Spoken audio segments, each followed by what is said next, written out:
8. 스메르자코프와의 세 번째이자 마지막 대면. 아직 갈 길은 절반이나 남았는데 그날 이른 아침과 마찬가지로 매서운 바람이 세차게 일더니 자잘한 쌀락눈이 마구 쏟아지기 시작했다. 눈은 땅에 떨어졌으나 떨어져 쌓일 겨를도 없이 바람에 휘말려 올라갔다. 그러다가 곧 정말 눈보라로 변하고 말았다. 이 도시에도 스메르자코프가 살고 있는 근처에는 거의 가로등이 없었다. 이반은 어둠 속에서 눈보라도 깨닫지 못하고 거의 본능적으로 길을 더듬으며 걸어갔다.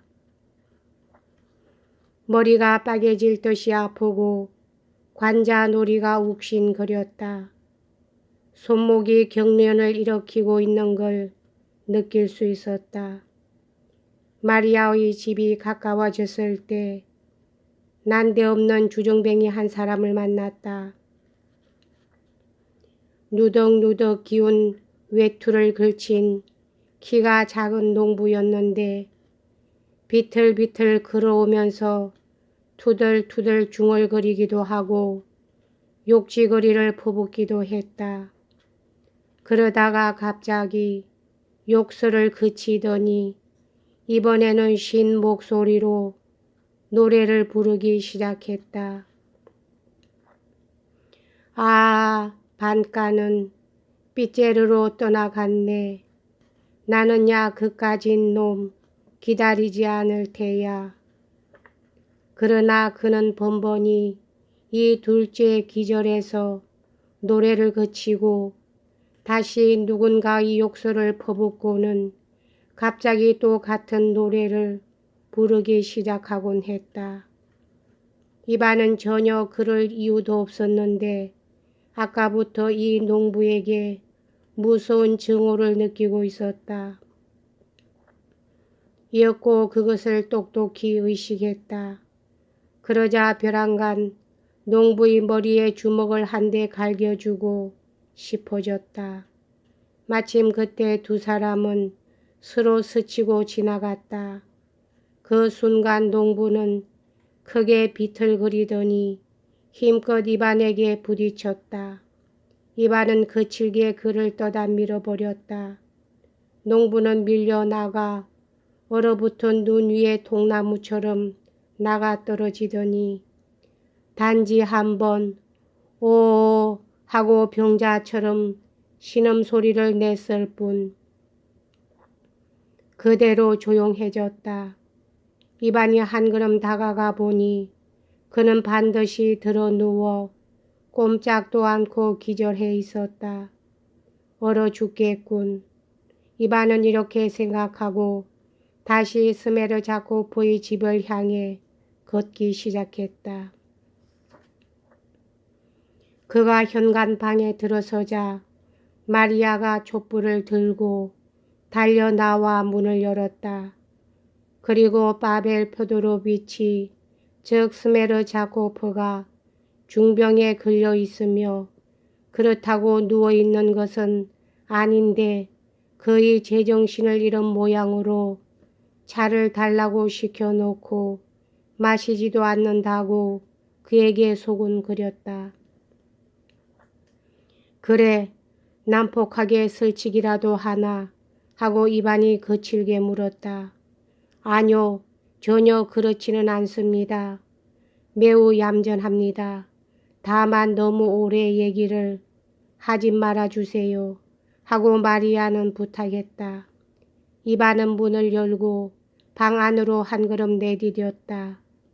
처음 왔을 때와 마찬가지로 방 안은 무척 더웠으나 가구 배치에 약간 변화가 있었다.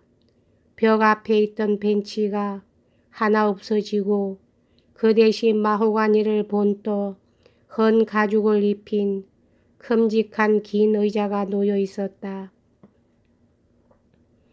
그 위에는 이불이 깔려 있고 산뜻한 흰 베개가 얹혀 있었다. 스메르자코프는 지난번에 그 화사한 잠옷을 입고 이불 위에 앉아 있었다. 테이블을 긴 의자 앞으로 옮겨 놓아 방안이 퍽 좁고 답답해 보였다.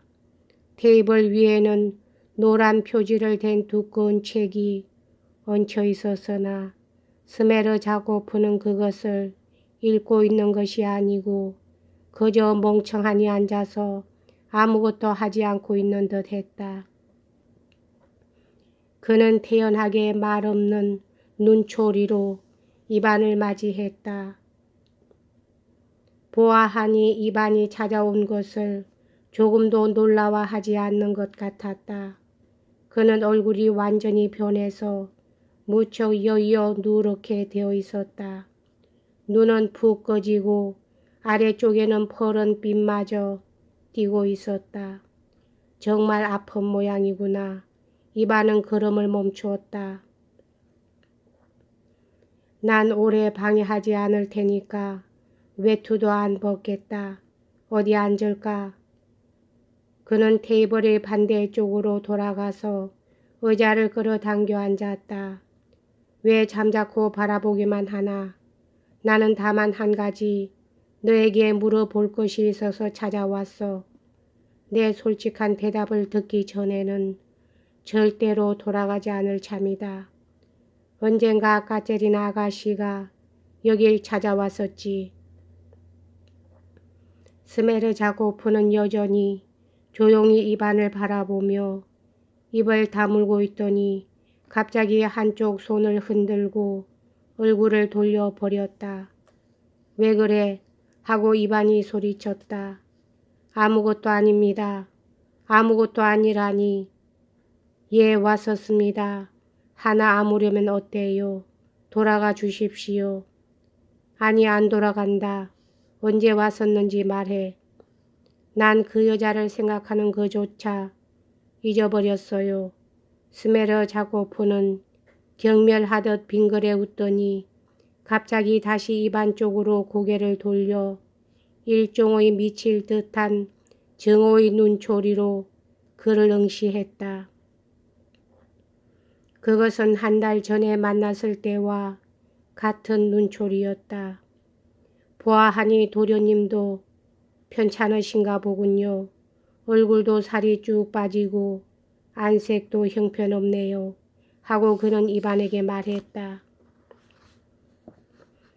내 몸 걱정은 안 해줘도 좋으니까 묻는 말에나 대답해라. 게다가 눈빛은 왜 그렇게 누래졌나요? 흰 자위까지 몽땅 누렇게 돼버리고 무척 근심이 되시나요? 그는 경멸하듯 빙그레 웃더니 갑자기 소리 내어 웃어댔다. 이봐, 내 말을 잘 들어라. 나는 내 대답을 듣기 전엔 돌아가지 않을 테니. 이반은 무섭게 흥분해서 소리쳤다. 왜 그리 못살게 구십니까? 어쩌자고 나를 그렇게 괴롭히지요. 스메르자코프는 정말 고통스러운 듯이 말했다. 제기랄, 난 너한테 볼 일은 없다. 묻는 말에 대답만 하면 곧 돌아간다. 아무것도 대답할 말이 없어요. 스메르자코프는 눈을 내리깔았다. 반드시 너한테 대답을 시키고 말 테다. 도대체 밤낮 걱정만 하면 뭘 합니까? 스메르자코프는 갑자기 눈을 들어 이반을 보았다. 그의 얼굴에는 경멸이라기보다 일종의 혐오가 떠돌고 있었다. 내일 공판이 열리기 때문입니까? 그렇다면 걱정할 것 없어요. 도련님에겐 아무 일도 없을 테니 집에 돌아가서 안심하고 쉬세요. 조금도 걱정할 건 없습니다. 난 내 말을 못 알아듣겠다. 내가 왜 내 일을 걱정하겠나? 이반은 은근히 놀라면서 말했다. 그러자 벼랑간 그의 마음은 실제로 일종의 공포에 사로잡혀 소름이 쫙 끼쳤다. 스메르자코프는 빤히 그 모양을 지켜보고 있었다. 못 알아듣겠다구요. 그는 따지듯 말을 자르면서 말했다. 현명한 양반이 속이 뻔히 들여다 보이는 이따위 연극을 하다니 참 성격도 별나군. 이반은 입을 다물고 그를 바라보았다. 이반은 이런 말투를 전혀 얘기하지 못했었다. 그것은 실로 오만불손하기 짝이 없는 것이었다. 게다가 전날의 하인이 지금 그에게 이런 말버릇을 보인다는 것은 그야말로 예산 일이 아니었다. 조금도 걱정할 것 없다고 말하지 않습니까? 난 도련님 얘기는 하지 않을 테니까요. 증거가 있어야지. 저런 손이 떨리네요. 아니 왜 그렇게 손가락을 덜덜 떱니까? 자, 집으로 돌아가십시오. 죽인 건 도련님이 아니니까. 이반은 움찔했다. 그는 알료샤를 생각했다.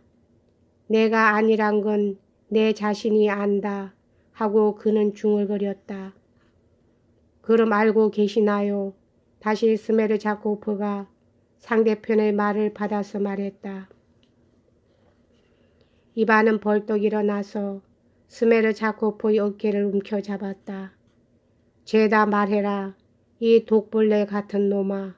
죄다 말하란 말이다. 스메르자코프는 까딱도 하지 않았다.